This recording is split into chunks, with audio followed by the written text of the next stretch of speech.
Hello everybody, if you're watching this video, you've probably seen 28 Years Later and you were kind of like semi-enjoying it like I was, and then that ending happened and you're just very caught off guard, very confused, and don't know how that connects to the movie or what. Like, it's insane. So I've done some research today and I think I have an explanation for the ending of this movie, so stick with me and we're going to get into it right now. By the end of the movie, the little kid Spike, who's like the main character of the movie, chooses not to return back to his village because he sees this whole outside world and he's like, there's so much left to learn here that I just don't know about.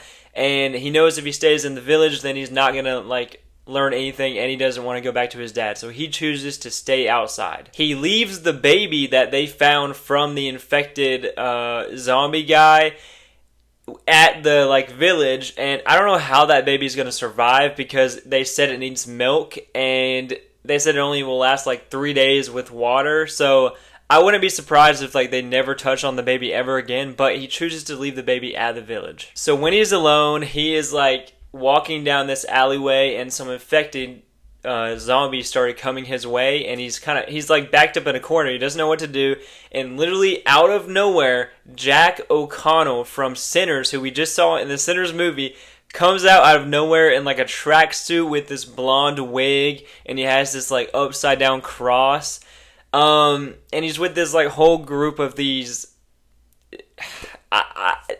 like Power Ranger-esque people. They all have different tracksuits on, and they jump in, and it's basically a scene from Power Rangers. They start using their weapons to kill the infected, and it is one of the weirdest tonal shifts in a movie I think I've ever seen. So Jack O'Connell's character is supposed to be the same kid from the beginning of the movie where his whole family got like murdered by the zombies, and his dad like gave him this cross. So that is who this character is supposed to be. I think his name is Jimmy Crystal. So after doing some research, I have realized that the reason I did not understand this, and the reason a lot of people are going to not understand this ending, is because I am American. Apparently there's this very famous UK personality, and his name is Jimmy Cavill, and Americans just don't know who this is, but the director of this movie decided to pay homage to this guy, and he had like this TV show where kids would come in and ask him questions like, can you buy my mom a car,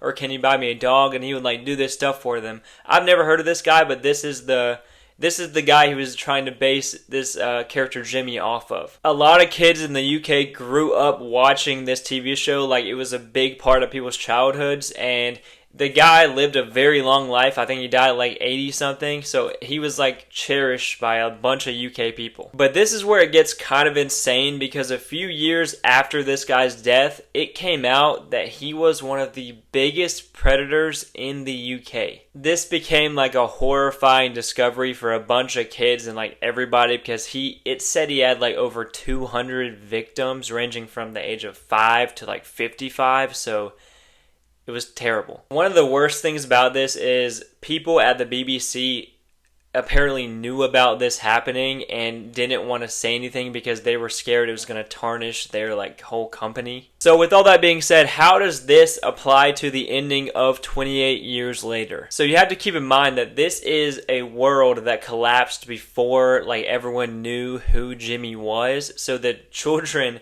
that are living in this universe now only have that like great image of him from their beloved like TV show. We are seeing the product of a kid that never got to grow up in like a normal world, and he's only like chasing what he remembers as a kid. So it's honestly, it's a really messed up situation. And then if we remember at the beginning of the movie, the main character Spike is trying to decide before he goes out with his father to like make his first kill of the infected, whether to bring his favorite Power Ranger toy out or not. So he's choosing his like childhood or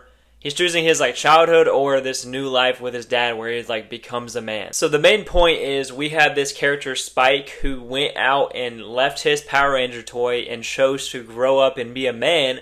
And then we have the character of Jack O'Connell who did not grow up. He chose to only remember his past and only remember his kid, like his kid side, and chose to become and lead this cult of Jimmys and wear these terrible tracksuits and I mean, that's the main difference of these two characters right there. And I know this sounds like crazy, but yes, the final scene of like the whole thing felt like Power Rangers wasn't an accident, because this is gonna make Spike kind of want to join their team, because that's his kid's side. So in the next movies, I think we're gonna see Spike having to make that decision again, whether he wants to go with his like man side or go back into his like childish ways, because he's gonna see his like Power Ranger stuff that he likes in these people. And this is a cult who in these tracksuits, like it's not a good group of people, obviously, and that's why he's paying homage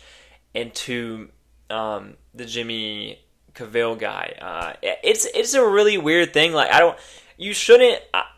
So that's kind of what the ending explained is, but I think you personally should not have to do all this research to be able to understand the ending of a movie. And like, I don't even know. I don't live in the UK, so I don't know if people are going to make this association with this guy. I guess if he's really that famous, they will, and they'll know these people are bad people. But and the whole tonal shift, like, is this we are only seeing it from Spike's perspective? Like, is that why they're like having these perfectly clean tracksuits, because that's not actually what they look like, but that's how in his mind they look like. That's what he wants them to look like because he's a scary little kid. I don't know.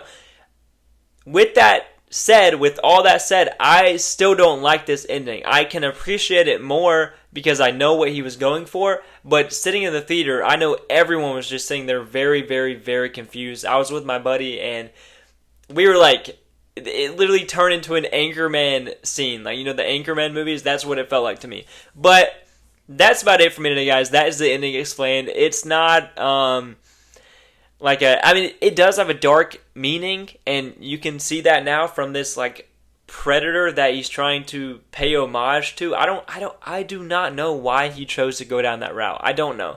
I mean, it kind of makes sense with the kids and Power Rangers, but it doesn't make sense with the actual movie. You know what I'm talking about? But thank you guys so much for watching. Please subscribe to the channel. We're almost to 700 subscribers. I'm trying to get to 1,000 subs right now, so please subscribe. And yeah, like this video. Comment down below if you learned something from this, because I didn't know any of this before making this. I had to do some research on this. But yeah, comment down below. Thank you so much for watching. I will see you next time.